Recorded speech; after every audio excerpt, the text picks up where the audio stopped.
Good morning, everybody. I am not trying to interpret Kafka, just as Professor Rajakrishnan has wisely warned us. But in reading Kafka, I have a feeling that the idea of an impenetrable space is one of the legacies that modernist writing received from the classical world. It takes diverse forms in literature, from the spatial to the temporal, from the metaphoric to the fantastical. Sometimes the work itself becomes a labyrinth, as in perhaps Borges's The Library of the Bible, or George Perec's Life of User's Manual, or very recently I have read the Hungarian master of apocalypse, Laszlo Krasznahorkai, his recent novel, Hearst 07769. You might have read, of course, Satan Tango, and all these writings have a kind of presentation in which a space, an impenetrable space is there. But I often feel that these diverse versions of the Labyrinth were mediated through the works of Franz Kafka, where it becomes emblematic of the enigma of life that allures as well as eludes the human being. And Kafka, unlike most of the modernists, it seems, maybe I am wrong,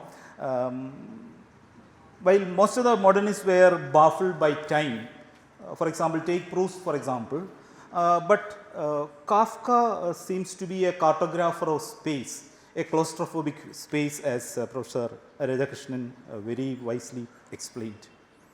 In most of his works there is an impenetrable space, often as I said, it is claustrophobic and it is disorienting as well.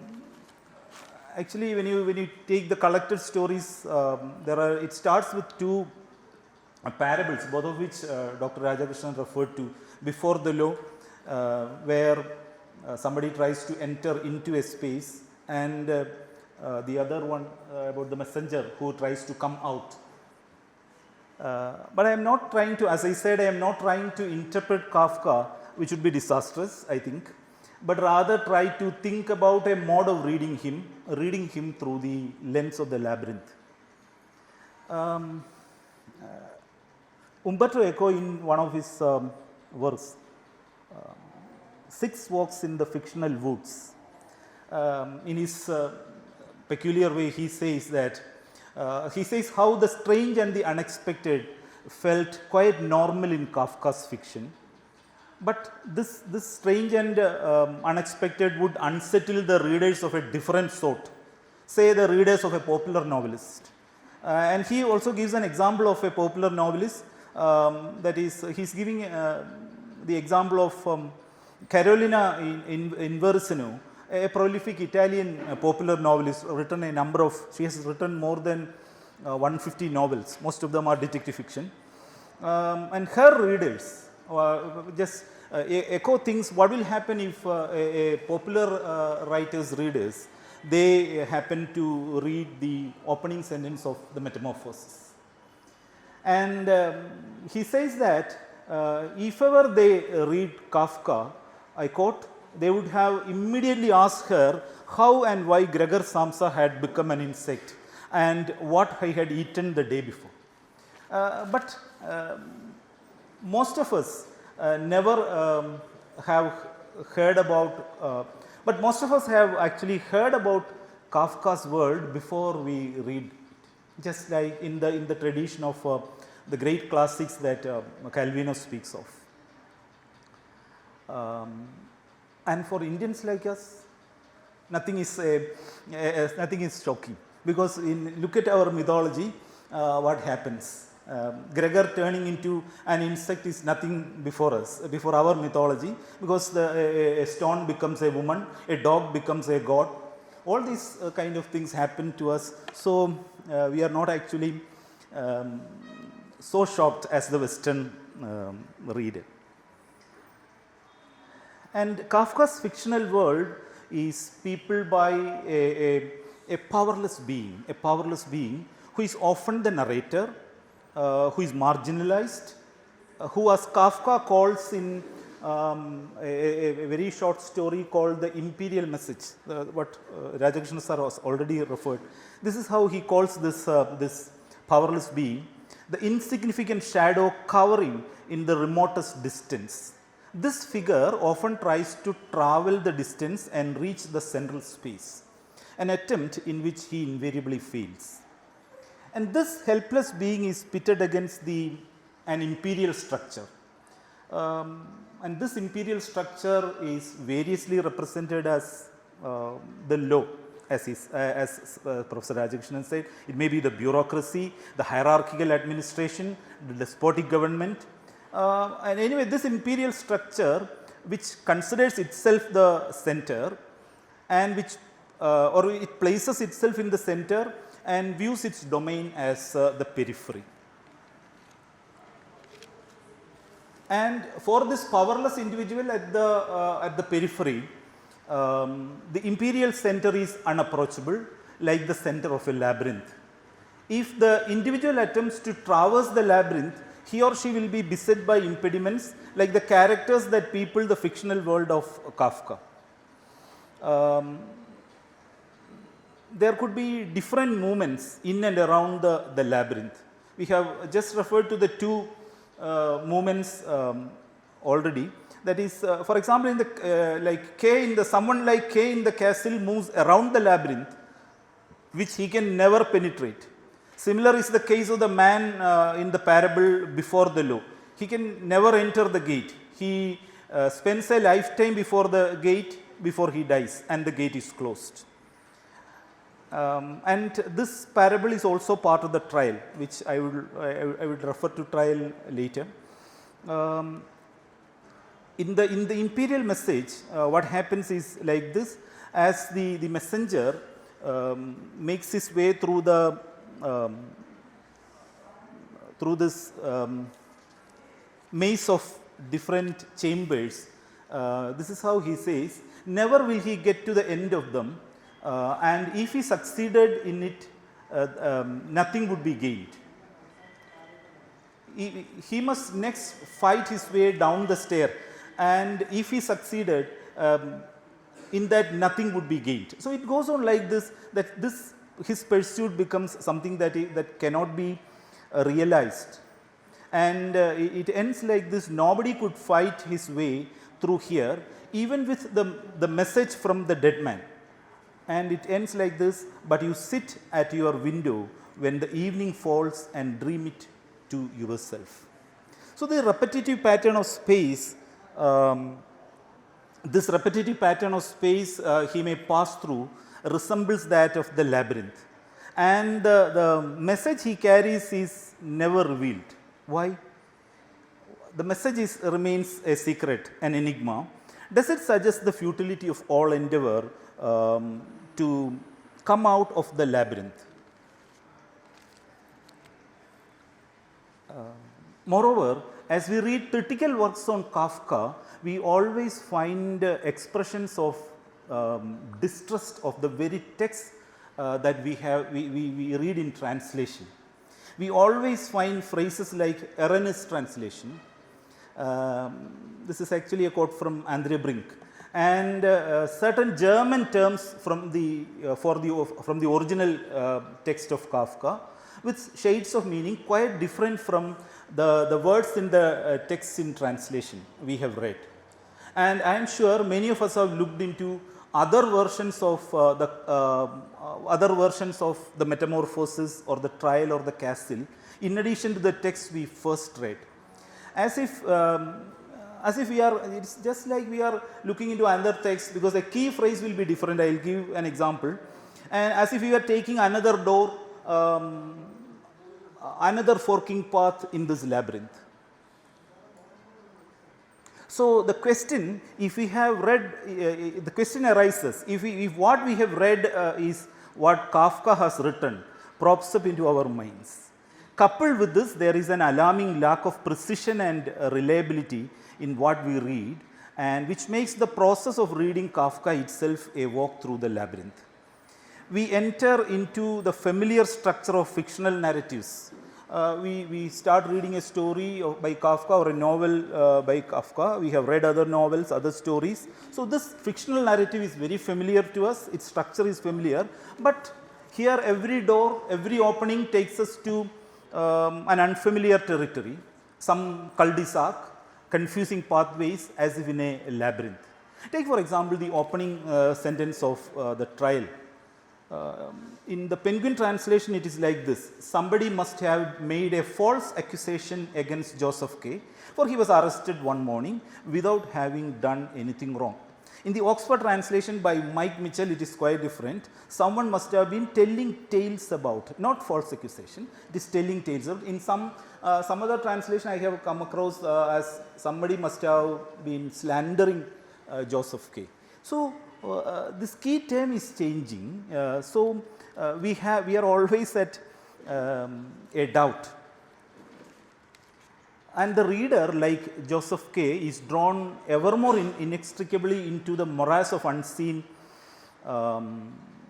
unforeseen and unforeseeable, the illogical and the absurd, a world which is in which the sequence is replaced by a non sequitur. That is, as you move through the labyrinth, your movements become disoriented, you can make sense of the space, and this kind of a feeling Kafka creates in a reader.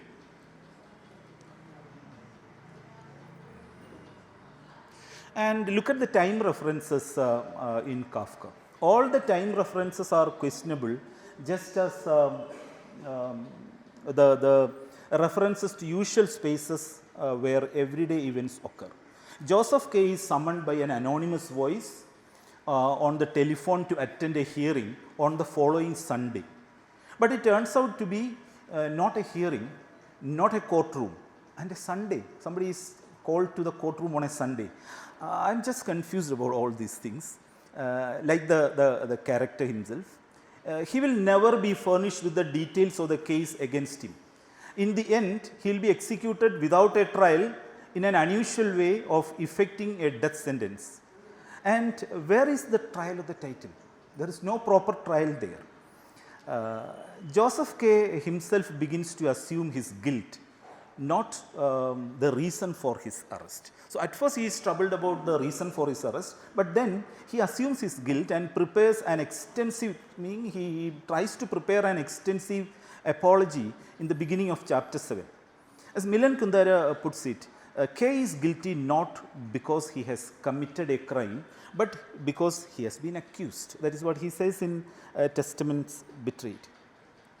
So, beneath the directness and factuality on the surface of the narratives, there is a shifting fluid world of uncertainty and indefiniteness.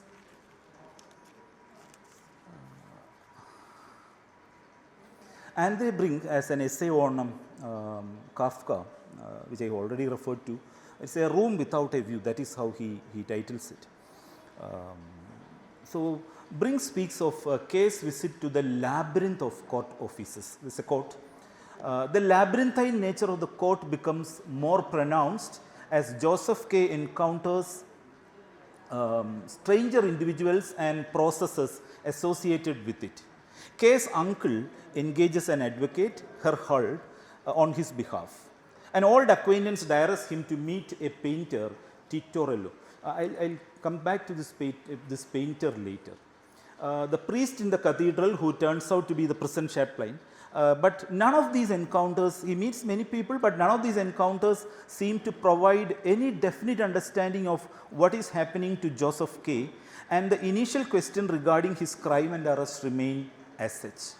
In fact, each of these episodes give glimpses of new passages, new tunnels within an all-encompassing labyrinth of text and language, without any hint of an overall pattern to this proliferation of forking paths. So, various conversations in the labyrinth turn out to be further meanderings in a maze of verbiage. There is a lot of is being said, we read about many things, but they all doesn't lead us just like the K, just like K, we are also in a kind of uncertainty. And when he comes to the courtroom, Joseph K has a very dizzying experience, and he is dragged out of the offices in a dizzy state by a girl and the information officer. I quote from the novel. He noticed that they were talking to him, but he did not understand what they were saying. He could not hear only the noise which filled everything. So, language itself becomes meaningless. Coming back to this painter, the painter tutorially gives a warning regarding the nature of the court. This is what he says: the court can never be persuaded to change its mind. If I were to paint all the judges on a canvas, you would have more chance of success than before the real court. So, a painting of judges would be better than the real court, he says. That is, language signifies nothing when K is asked to, language signifies nothing. And later, when K is asked to take the visiting Italian businessman to show him around the town, he knows very little of the language. He knows very little of Italian and nothing at all of the dialect spoken by the visitor. Fortunately, he does not turn up. And the man, what would have happened if he has turned up? And the man does not turn up for their appointed meeting in the cathedral. And finally, when the two executioners silently lead K to his end, they are inarticulate, mostly inarticulate. Their muteness epitomizes the silences, the blankness that has informed all the excessive speeches throughout the novel. This is the same impression. The same impression of blankness is suggested by Titorelli's paintings. See, in the court there are many strange officials, strange things. Titorelli paints. His paintings, there is a reference to his paintings in one is his paintings of the judges, which are all variations of the same posture. Then there are moorland landscapes, sunset in the moorland, that is what he paints. They are all absolutely identical. So, like the pathways in a labyrinth, you can't identify one path or one turning from the other. I would like to just mention one more thing about this Titorelli, this painter, and how Joseph K. goes to Titorelli. This is how the novel says about it. He took a cab at once to the painter, who lived in a district on the opposite side of the town from where the court offices were. So, he is residing somewhere on the opposite side of the court offices, and then he goes there, talks with him, and because of certain troublesome girls around his residence, he asks him to take another door, asks him to go out through another door, for which he has to cross his bed, the painter's bed. And when he crosses that door, he enters the courthouse. He started by saying that he lives somewhere away from the courthouse, and suddenly there is a disorientation of space. He enters the court and he asks the painter, "What is that?" And "Why are you surprised?" asks the painter, surprise himself. "It is the court offices. Didn't you know that there are court offices here? There are court offices in almost every attic." This is what he says. So, this kind of spatial disorientation is found in many of the stories, the novels. For example, there is a very short story named The Cares of a Family Man. Cares of a Family Man. And the story begins expressing doubts about the origin of a word. The word is not familiar to us. It is Odradek. Some say that this begins like this. Some say that this word is Slavonic, and others say that this word is German. Then Kafka says, The uncertainty of both interpretations allows one to assume with justice that neither is accurate, especially as neither of them provides an intelligent meaning of the word. Then you can see this, then of course, there is another very short story called I think it is a common confusion. This is the story, and here the characters have letters as their names, even places have letters. It is like this, A has some important business with B in a place called H. He takes only 10 minutes to reach H in the first journey. So, A goes to B, and in the first journey he takes only 10 minutes. The second time he takes 10 hours to cover the same distance, but he cannot meet B the second time because he has left half an hour ago and has gone to A's village. So, they must have passed each other on the road, that is what Kafka says, and A is advised to wait, but in his anxiety about finishing his job, he sets off at once and hurries home. So, he is going back from H to his own place, and this time he covers the distance practically in an instant. So, this disorientation with the space is something that you find in Kafka very often. Maybe Kafka could not subvert the powerful political or institutional centers, but in one of his stories he subverts one of the classics of world fiction, that is a very short story named The Truth About Sancho Panza. It is just a few lines where we can see that Quixote is being subverted here. This is the story. Without making any boast of it, Sancho Panza succeeded in the course of years by feeding him a great number of romances of chivalry and adventure in the evening and night hours. So, in so diverting from himself his demon, who he later called Don Quixote. So, it is Sancho Panza is the reader here, and Don Quixote is considered as a demon whom he exercises using through reading, and the demon thereupon set out, and when the demon Don Quixote was exercised by Sancho Panza,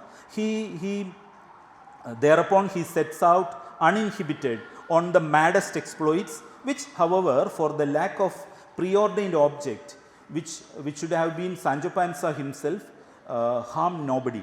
A free man, Sancho Panza philosophically followed Don Quixote in his crusades, perhaps out of the sense of responsibility, and had of them a great and edifying entertainment to the end of his days. So, this is the story where he subverts this great novel itself. But this kind of subversion, because he was basically an artist, he could look into art and do anything, but about the physical world, about the objective world, he was rather troubled. Then, of course, I would like to speak about a few more very short stories rather than his novels. There is a book by Jack Murray titled Landscapes of Alienation, where one of the novelists he studies is Kafka.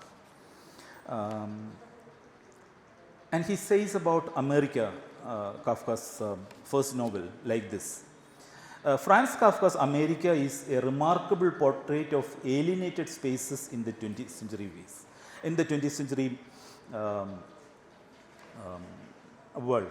And many critics have referred to this labyrinth motif in modernist literature as well as in Kafka. There is a short work by Harold Bloom himself named Labyrinth, in which Bloom says that modern literature gives us labyrinth haunted geniuses. That is, he names a few: Yeats, Joyce, Kafka, and Calvino. This is his list. And you can see a haunting preoccupation with space in Kafka, as I said. and an ongoing sense of space he never leaves the reader as the reader reads his works. Because Jack Murray says that alienation alone could not create this unsettling effect. He says that it is a space that creates this unsettling effect in his novels. Then Adorno also has a long essay. Actually, it's a fragmented kind of thing in his book Prisms. That is not on Kafka. That is how he titles it. And there also you can have certain strange ideas about Kafka. This is written much earlier, in 1934 or something, I think, and the translation came much later. And Adorno speaks of Kafka in a rather what should I, some strange way. And Adorno calls Kafka an information bureau of the human condition. Each sentence says, "Interpret me," and none will permit it. Each compels the reaction, "That is why it is," and with it the question, "Why have I seen? Where have I seen that before?" So he says that there is a deja vu situation in Kafka's world.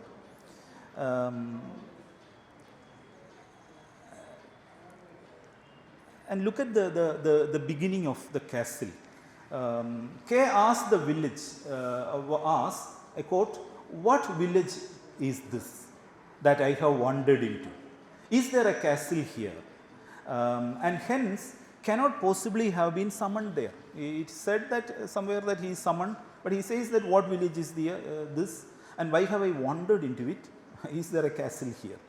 So this kind of a doubt about the space, and hence cannot, as I said, he could not have been summoned, and he knows nothing about the count. The count's name is, of course, West, Count West, and he knows nothing about the count, whose name is mentioned only once in the novel, Count West, once in the novel.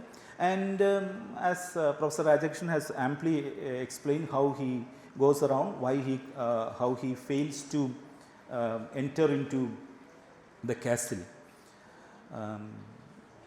And Adorno says, "I finds in Kafka the capacity to stand up to the worst by making it into language." So it is the language itself becomes a labyrinth in Kafka.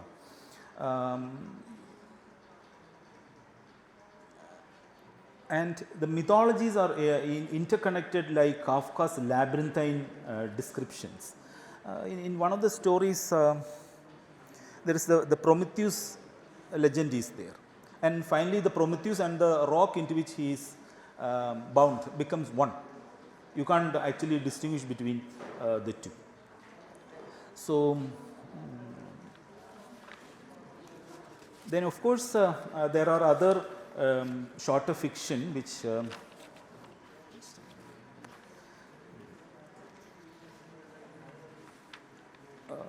there are stories like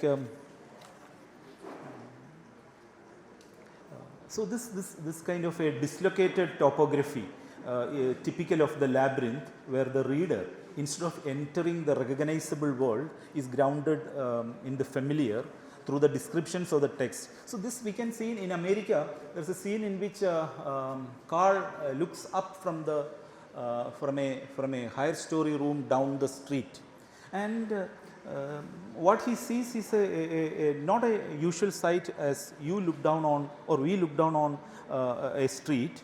He sees disorienting. This traffic is moving, but it is not the normal traffic. Again, when he walks along with his two friends, high mountains, fields, flats where balconies of flats where girls and children, women and children look down, all come in the same space.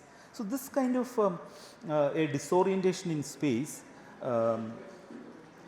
is always present. And in America, towards the last section of America, he presents the Oklahoma theater. That is how it is. The spelling is quite different in Kafka. And the theater becomes a very strange space, just like the courtroom in the trial.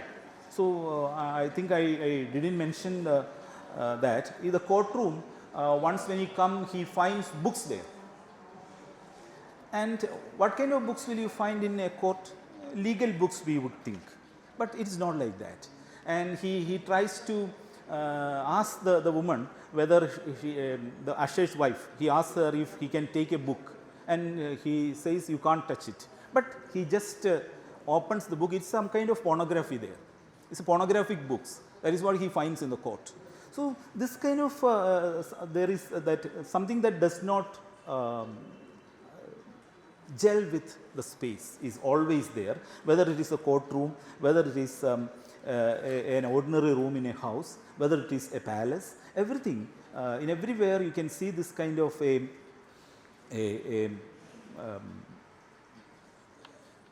kind of disorientation. And we have already spoke about how a human being becomes an insect. A reverse transformation is also there in Kafka. There is a very short story, The New Advocate, and his name is the name of Alexander's horse, Bucephalus. And what happens, this is the opposite. He is actually a horse who transforms into an advocate. That is what happens. This kind of strange transformations, maybe just as you the dizzying sights in a labyrinth would explain all this, maybe. Then there is another story called The Passenger. In some translations it is the tram, something like that. The tram, that is someone is standing on actually going on a tram, and he looks, and the whole thing is a disorienting sight. The tram seems to move as well as remain stagnant, and what he sees, that is his perspective, becomes so confused, so that he comes to doubt whether it is a tram or if he is a passenger himself. So this is what happens in the whole of Kafka if you look into it. Then you already spoke about America. There is of course see this another version of America. America is translated as The Man Who Disappeared. Actually the original German title is said The Missing Person. That would have been the meaning of the German title, but in another translate is the Man Who Disappeared. So actually he is not disappearing, but the whole of America becomes not a realist space, because you can't expect a realist space in Kafka. But as I said, it becomes a disorienting space, a space where you can neither make right from left or the front from the back. That kind of an experience is what happens to him. Then of course, before the law we have already said. Then what will be the before we come to the conclusion, I would like to just look at what will be at the center of this this labyrinth, if there is a center, if it has a center in Kafka's fictional world. I think it will be, I have a feeling that it will be something like the Tower of Babel, because it is unintelligible, it is something that you cannot look into. But it would be very fine if somebody would read the very short stories, and in one of his parables, in one of his not in parables, one of his aphorisms, I think it is 89, he speaks about this labyrinthine structure of what you call the cause and effect. And it is said in one of, it is said in, there is a book titled Conversations with Kafka, in which he says that every man is a labyrinth. Every man is a labyrinth. Someone has, people have questioned the authenticity of this text, because just as you can question the authenticity of the world Kafka presents, many of the works about Kafka, because as Professor Rajakrishna said, there is a proliferation of works, and all these works nobody can read, and if you read a few critical works on Kafka, you would all come to a kind of bewilderment, which may be that of a labyrinth. That's all I had to. I think it is almost.